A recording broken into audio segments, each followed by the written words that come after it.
আজকের এই মঞ্চে মুজিববাদী সংবিধান ভেঙে চুরে শেষ করে দিয়ে নতুন সংবিধান চাইতে এসেছি। 200 বছরের ব্রিটিশ উপনিবেশিক শাসন থেকে নতুন আরেক যুগে এসেছিলাম, কিন্তু অধিকার পাইনি। 23 বছরের পাকিস্তান আমলে ছিলাম, অধিকার পাইনি।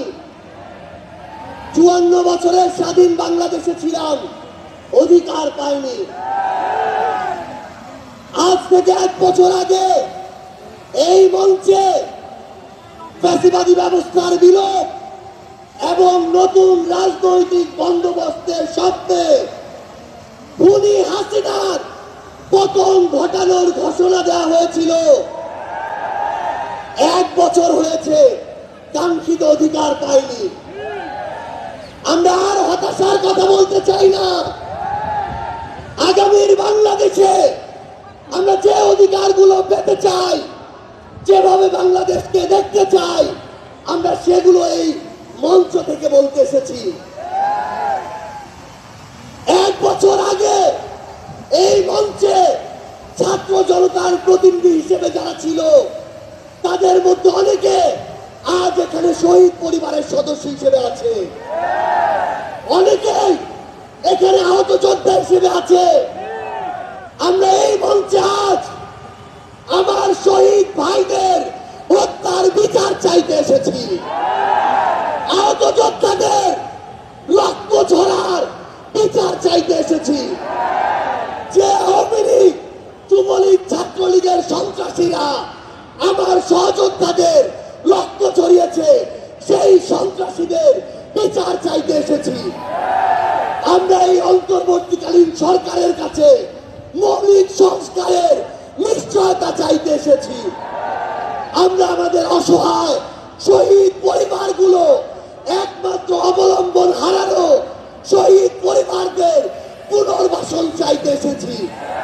আমরা আমাদের আহত যোদ্ধাদের তাদের প্রয়োজনীয় চিকিৎসা নিশ্চিত করার অধিকার চাইতে এসেছি। আমরা আজকে এই মঞ্চে স্পষ্ট করে বলতে চাই, ওই 72-এ যে সংবিধান একটা দলের সংবিধান ছিল, যে সংবিধানের ড্রাফট আরেকটা দেশ থেকে পাস হয়ে এসেছে, সেই মুজিববাদী সংবিধান এই বাংলাদেশে আর আমরা থাকতে দিতে পারি না।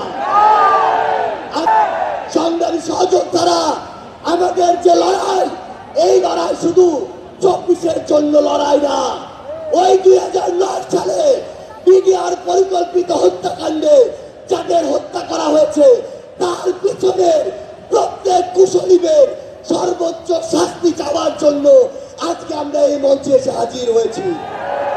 ওই শাপলা চত্বরে 13 সালে যাদেরকে নির্মমভাবে হত্যা করা হয়েছে, তাদের পিছনে যারা কাজ করেছিল, সে সকল খুনিদের বিচার চাইতে আজকে আমরা এই মঞ্চে এসে দাঁড়িয়েছি। বাংলাদেশের আপামর ছাত্র জনতা, আমাদের সংগ্রামী সহযোদ্ধারা, আমরা শুধু আপনাদের স্পষ্ট করে একটা জিনিস বলি, এই বাংলাদেশে যেমন ইসলাম ফোবিয়ার জায়গা হবে না, ইসলাম বিদ্বেষের জায়গা হবে না। এই বাংলাদেশে আমরা যেমন কোন জঙ্গিকে দাঁড়াতে দিব না, তেমনি কোন জঙ্গি নাটকও করতে দিব না। এই বাংলাদেশে সিভিল সোসাইটি নামের কোন দালালকে আর ক্ষমতার চাটুকারিতা করে পার পেতে আমরা দিব না। ইনশাআল্লাহ আপনাদের সাথে আমাদের দেখা হবে সংগ্রামের রাজপথে অথবা বিজয়ে। ইনকিলাব জিন্দাবাদ, এনসিপি জিন্দাবাদ।